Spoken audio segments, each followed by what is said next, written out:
Hey guys, what's up? My name is Anthony, and welcome to another edition of CNA Sports Talk. Okay, now I just wanted to do some April Fool's joke.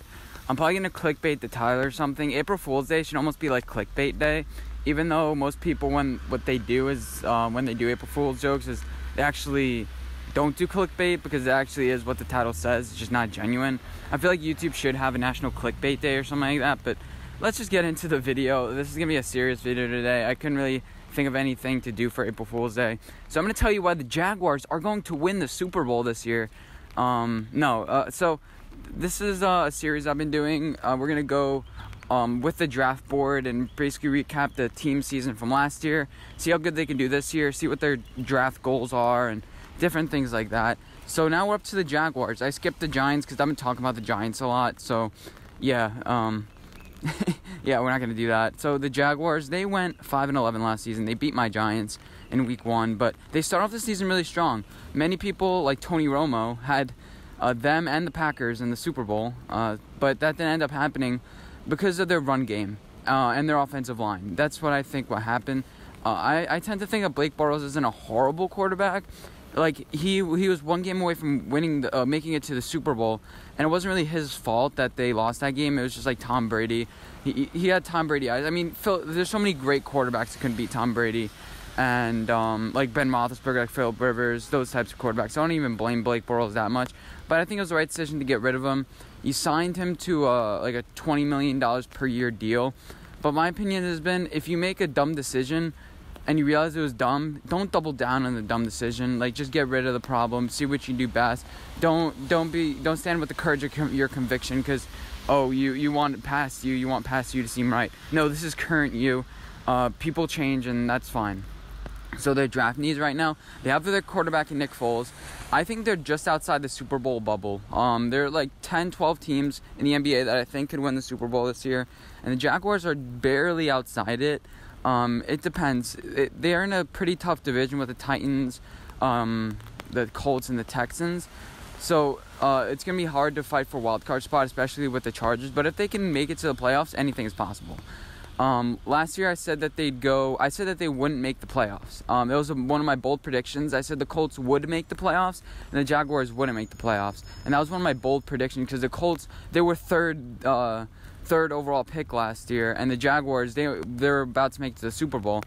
And I said the Jaguars wouldn't make it. I said the record would be 9-7. I didn't expect them to be this bad, but it was because of their run game and their offensive line. Now I think you can solve both in this draft. Leonard Fournette, I'm not sure if he's your guy. But if you're sitting at 7, you do not draft a running back. I would not trade down if I was them because they're only a player or two away. Chiefs, they're not as good as last year. I mean, the Colts, they're divisional rivals with the Jaguars, and the Jaguars did beat them, I think, 17-0 last year. So anything can happen in one of those games. You have the Patriots, who, they always linger around, but this year it seems like they're on the brink of, not collapse, but brink of not being Super Bowl competitors. Actually, no, they're always Super Bowl competitors. Never mind. So it's like I feel like you have to tiptoe line when talking about the Patriots. Like, because if you say something bad about the Patriots, you're considered a Brady hater. But like, sometimes people are just being realistic. It's about realism, and they don't really have a lot of people this year. Let's see what they can do with the draft. But anyway, so they lost Dante Fowler Jr., but he wasn't really producing for them that much. That's why they got rid of him. They got a 3rd round pick back, so maybe with that pick you pick a running back. But if not, I'd get TJ Hawkinson. You need somebody for Nick Foles to throw to. Your wide receiver core is depleted. So in those later rounds with your 7 draft picks, you need to pick up a couple of those. Kind of wish they picked up, a wide receiver in free agency, but they were going for too much money. And the problem was the Jaguars didn't really have a lot of cap space. So there was that. Although wide receivers don't win Super Bowls, and we've seen that from the Patriots, we've seen that because a lot of number ones have never won a Super Bowl, like DeAndre Hopkins, Julio Jones, AJ Green, Odell Beckham Jr. Having a guy named Marquise Lee as your number 1 wide receiver, I'm not sure about that. I'm really not sure. I could be completely wrong, but yeah, I don't think a wide receiver 1 Marquise Lee. I think you have to address that position in the offseason. As far as defensive line, I think you still need to replace Dante Fowler to get some pressure onto the quarterback, because they did struggle with that a lot last year. just getting to the quarterback, especially getting to Andrew Luck, getting to those good quarterbacks that you have to face, like Marcus Mariota, Deshaun Watson, which should be easy because Houston Texans seem to never address their offensive line, but you get the point. I think Nick Foles is the perfect quarterback for this team. You have a guy he trusts in John DeFilippo, who knows. I mean, they know each other. They love each other. They won a Super Bowl together. Nick Foles has talked about and lauded him as such a great guy who understands what makes him tick and what gets him motivated to play and to exceed to the next level. Do I think Nick Foles is a top 5 quarterback in this league? Hell no. But he's, he won a Super Bowl on a team with a good roster, so be it. But he did it with his arm, and he did outgun Tom Brady in that Super Bowl. As far as training back, I would look at it. If somebody gives you an amazing deal, I'd do it so you can get a little more talent. Let's say you trade back with the Bengals, only a couple spots, and then you can still pick up a legit offensive lineman, maybe like Jawan Taylor. So main 2 positions, tight end and offensive line to draft in the first round, and then the later rounds you need some more wide receiver talent, like we mentioned before. So the 2 main things that are going to make or break their season, I think, is their coach and their running back. If Leonard Fournette can stay healthy, like he hasn't had in his entire career, if he can be a reliable running back, I think this team could compete with anybody. There were one of 2 teams, them and the Eagles, that did not have a 100-yard rusher last year. This simply cannot happen. You got rid of Carlos Hyde as your running back, so now you need to figure out your running back situation. The Jaguars are in a position where they could compete next year, or they can be horrible like they always are.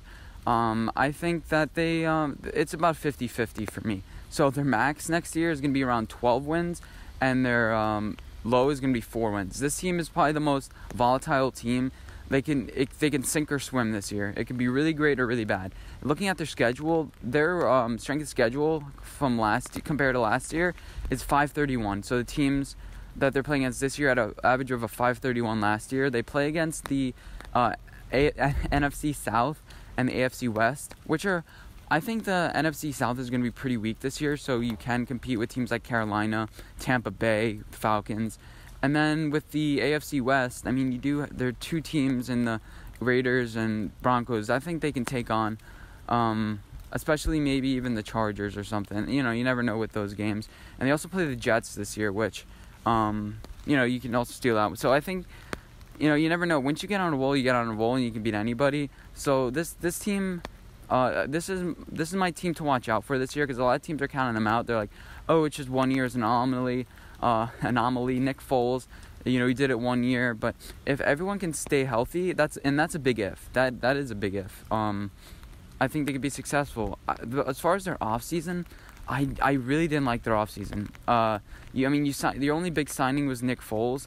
You didn't really get anybody else. I mean, I guess your defense, you didn't really need to improve your defense because they were just coming off a Super Bowl almost appearance.